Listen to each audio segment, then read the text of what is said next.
다음 키워드는 가짜 김치입니다. 중국이 한국의 역사와 문화를 자신들의 것이라고 우기는 일이 빈번히 발생하고 있습니다. 한복과 아리랑 같은 걸 모두 중국 거라고 주장을 하더니 이번에는 중국 김치를 국제 표준화시켰다고 하는데요. 박사님, 중국은 지금 김치 종주국이 자신들이라고 설명을 하는 건가요? 그렇습니다. 예, 중국이 지금 ISO라는 국제 기구가 있습니다. 세계 표준화 기구인데 International Organization for Standardization입니다. 자, 이게 산업 표준화, 세계의 어떤 상품을 표준화시켜서 유통을 더 활성화시키자는 국제 경제 단체예요. 매우 중요한 단체입니다. 네. 저기서 중국이 중국의 김치, 중국 김치는 중국말로 파오차이라고 부르죠. 이 파오차이라는 이 중국 김치를 세계 표준으로 등록하는데 성공을 했습니다.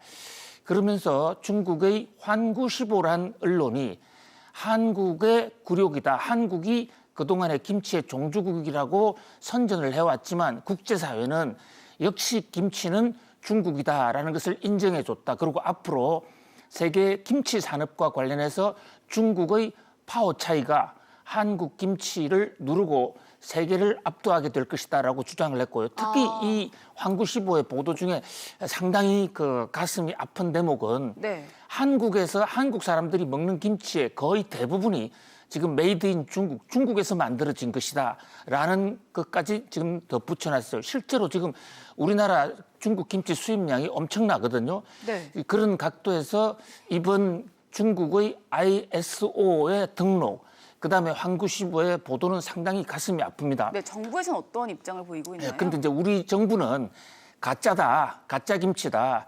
중국이 이번에 ISO에 등록하는 것은 파오차이고 우리는 김치다라고 주장을 하고 있고 우리는 이미 오래전에 그러니까 지금부터 11년 전에 국제식품규격위원회라고 있어요.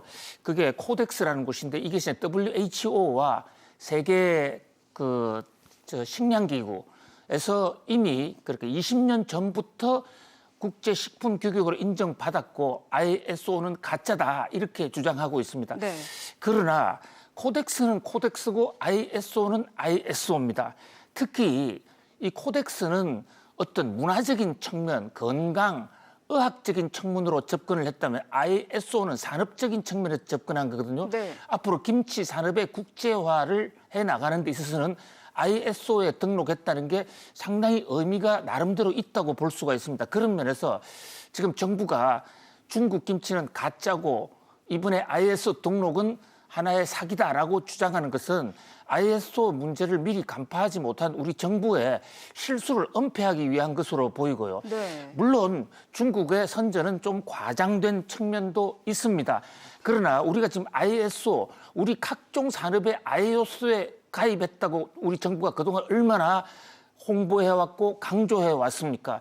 그런 의미에서 이번에 좀 허를 찔렀다라는 것은 분명히 좀 우리가 받아들일 것은 받아들여야 되겠고요. 물론 중국의 파오차이와 우리 김치는 차이가 많이 있습니다. 네. 중국 파이차이는 스촨 파오차이라고 해서 사천성 지방에서 나오는 것인데 절였다는 그런 어떤 이 소금에 절였다는 측면에서는 우리하고 같지만 그 맛이나 역사성에서 상당히 다르죠. 그런데 우리가 국제사회에서의 ISO의 공신력을 생각할 때 이번을 계기로 혹시 전 세계가 잘못 생각할 수도 있고 그렇기 때문에 한때 우리가 김치 산업의 국제화를 위해서 많이 노력을 했습니다마는 어느 사이 그 열기가 좀 식은 게 아닌가 그런 면에서 무조건 중국의 김치 문화 역사를 중국이 뺏어가려고 하는 그런 것에 대해서 우리가 비판을 할 수도 있겠지만 비판에 앞서서 이렇게 선점을 당하지 않도록 하는 그런 노력, 그런 지혜도 덩달아 있어야 될 것으로 보이고요. 네. 지금 김치뿐만이 아니라 중국은 모든 것을 지금 한국의 역사와 문화가 중국에서 나왔다라는 것을 강조함으로써 미중 경쟁 대결 구도에 있어서 중국을 한국의 산하기구 또는 한 지방으로 부속화시키려는 그런 노력이 앞으로도 계속될 것으로 보입니다. 여기에 대해서 우리가 선제적으로 좀 더 체계적으로 대응할 수 있는 그런 지혜가 필요한 것으로 보입니다. 네, 그럼 계속해서 세 번째 키워드 보겠습니다.